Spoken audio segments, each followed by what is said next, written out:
Hey guys, welcome back to the Fool Show. Of course, I am Foolish Phil. Just wanted to give you my thoughts after Michigan's 75-73 loss at the Indiana Hoosiers. Boy, this is a recurring theme. For the third straight game, Michigan has been in a dogfight game, gone to overtime. Obviously, last week versus Wisconsin, they won, dominated overtime there, and pulled it away with some good free throws at the end and possessions. The Illinois game, they dominated the first half of or 2/3 of the first overtime, and then collapsed in the second overtime.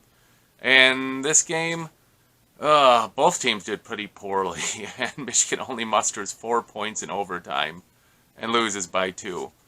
Oh man, same old story. It's almost like it's rinse and repeat. It is just what it is. It's not anything surprising. Michigan is who they are. It just depended on. You might wonder what's the difference. Why did Michigan win some games? Why were they winning those games when they've been losing them?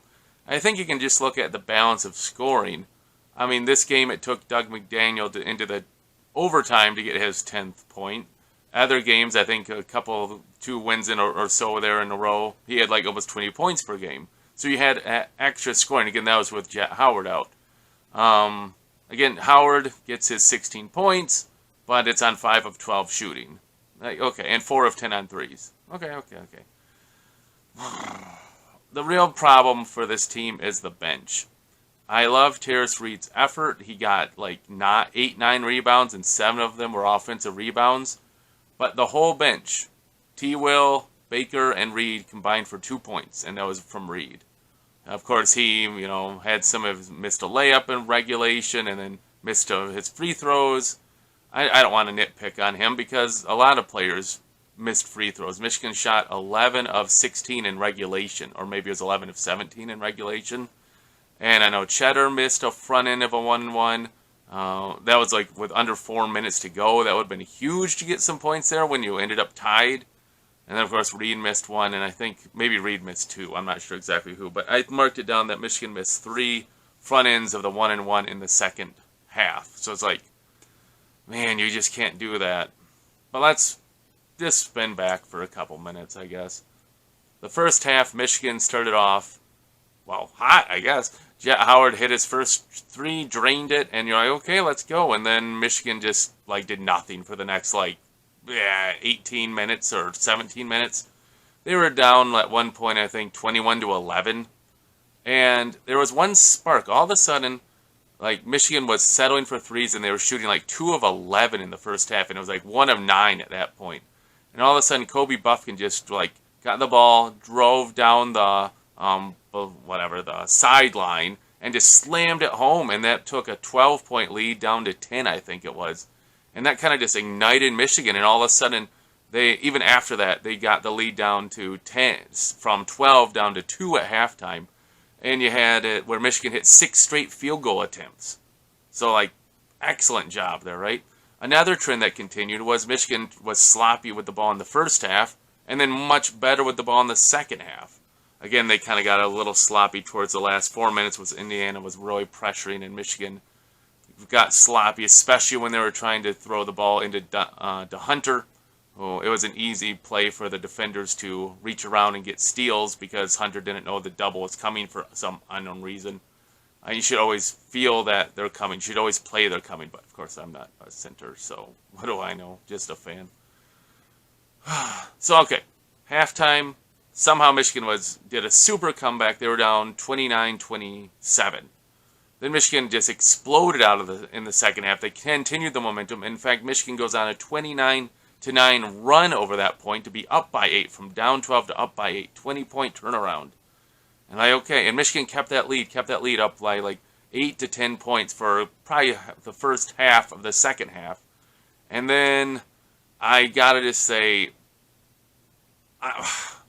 the losing team always questions the refs, but 5 out of 6 possessions, Indiana got points from the free throw line.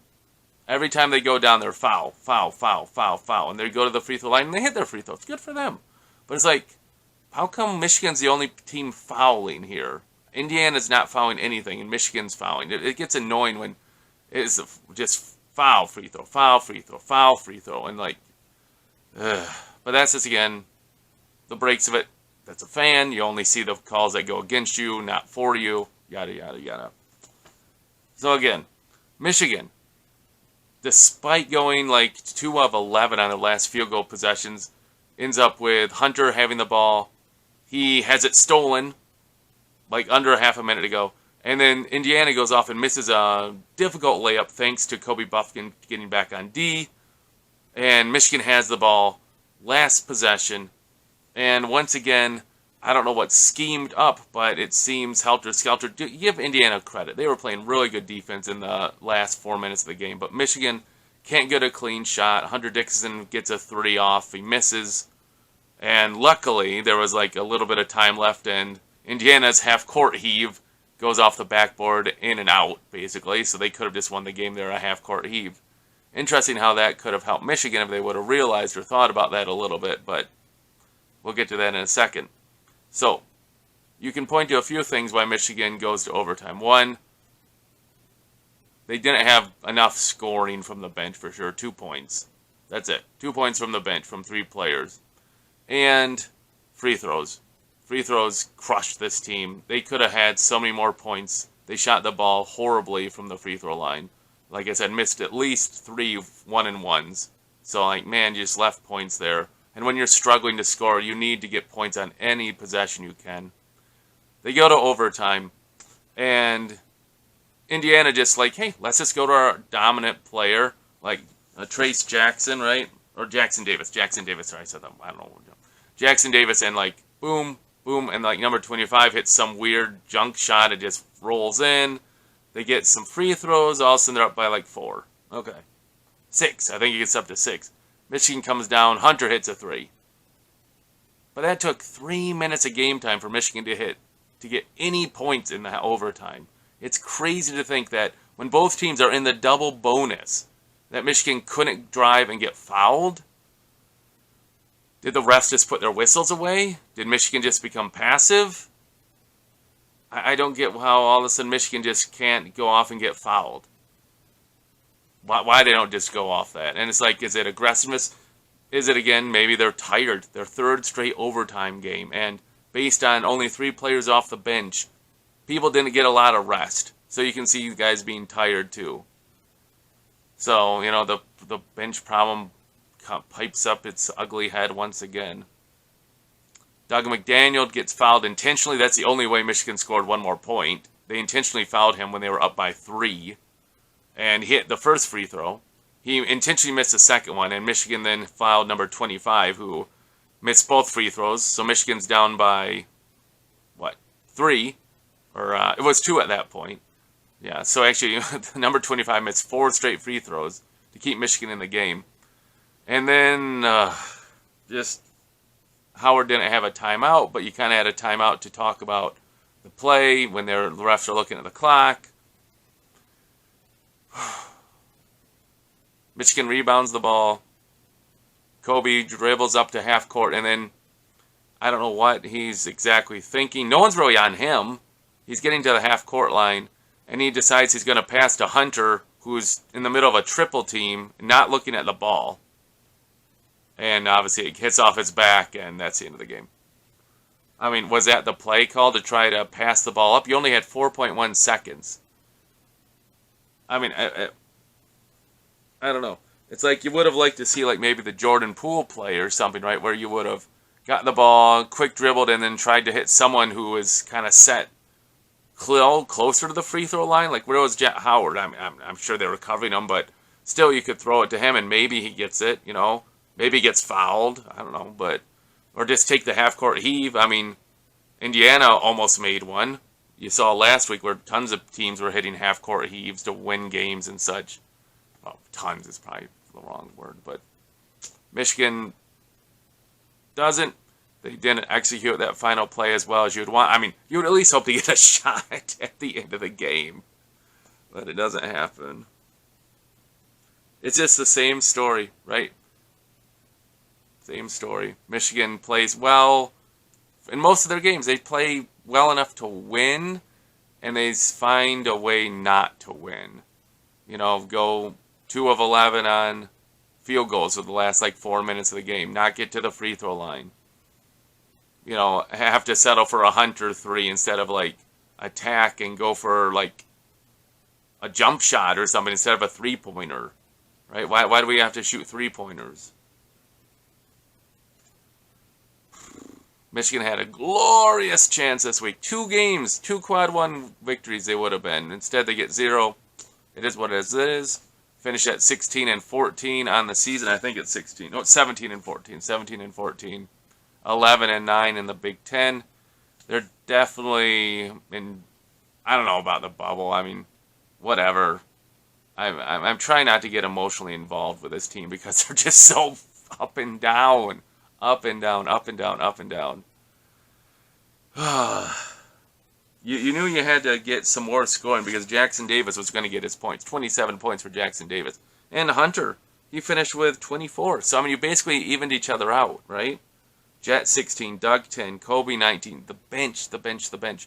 Indiana's bench, I think, had 10. Michigan's had 2. You got to get something from your bench. And that's been the problem, a big problem all year. I mean, Joey Baker was hot for a little stretch in the middle of the season. He didn't play. I don't think he played at all in the second half. I mean, he was supposed to be like your sniper guy coming from Duke. Maybe he could, help. He's just been a slump the past 2 days. 2 games, rather. T-Will, nothing. At least Reed gets you rebounds. He plays good defense. Speaking of good defense, Hunter, 5 blocks, 14 rebounds, I think, yeah. But he only got 2 free throws. How does our big only get to the line 2 times where Jackson Davis goes off, and I think he went to the line double-digit times? Well, how come our guy isn't getting fouled? That's my question. And I think that really just looks at the refs. Why is their guy getting fouled and our guy isn't getting fouled? I think that's an interesting question to ask. Because they're both bigs, they both go in the post, they both get help on double teams. So why was Michigan's center not fouled more? And I think that's an interesting question. But just a fan. The game's over. Can't do anything about it but gripe and complain. Sigh. Another what coulda, shoulda, woulda game, right? Too many of those this year. Oh, yeah, 2-point loss again. How many of those Michigan's had this year? It's crazy. Crazy. Just bad luck, bad execution, bad shots, bad, just equals bad in the end. I don't know. But, like I gotta say, at least his games have been entertaining. It's not like Michigan getting obliterated like they did against Penn State, so that's something. Take that for a positive. These games have been intriguing, but miserable at the end. Oh, man. Hey, appreciate you guys watching. If you like this video, hit the like, subscribe. If you have any comments, try to put them down in the box or try to respond as I'm able to. I know I biffed on getting to your guys' comments after the Illinois game. So, sorry about that. Just, wife got sick and didn't have free time like that. So I had to help take care of the kiddos instead.